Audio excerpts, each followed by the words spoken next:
Explain metanoia. So my contact with that word came through an exploration of paranoia.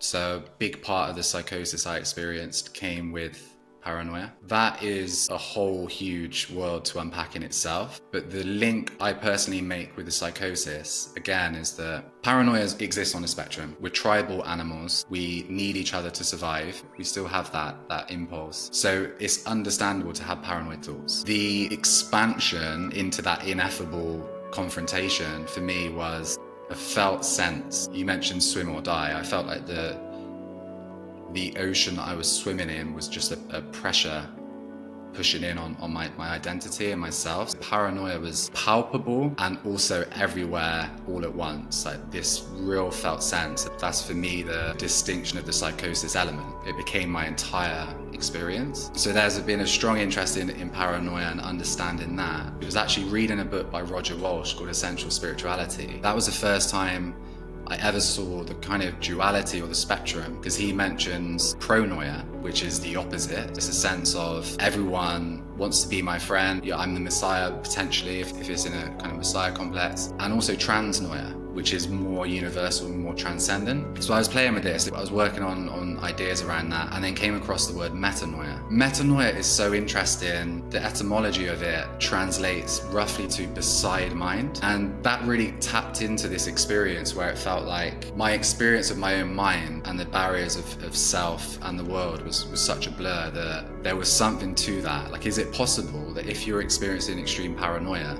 you can almost burst through into a oneness experience or go from extreme isolation to extreme connection? I think linked to the road to Damascus and Paul's experience, where metanoia directly translates to a spiritual transformation. But Paul, when he went through that experience, needed 3 years to integrate what he'd encountered, to integrate the worldview. So a broad overview of it is that metanoia is spiritual transformation, but there is, at least in my view of it, a strong sense of suffering through that as well. There's also this play of awareness of mind and being caught up in the mind as well. So that also plays into it. But it's this idea of these experiences can be transformational rather than pathology. Where is the line of pathological versus transformational? That's something I don't have an answer to, but could speculate. Potentially, all of these experiences have the seed of transformation in them, if only we knew how to address them properly and how to create an environment to really support people in that.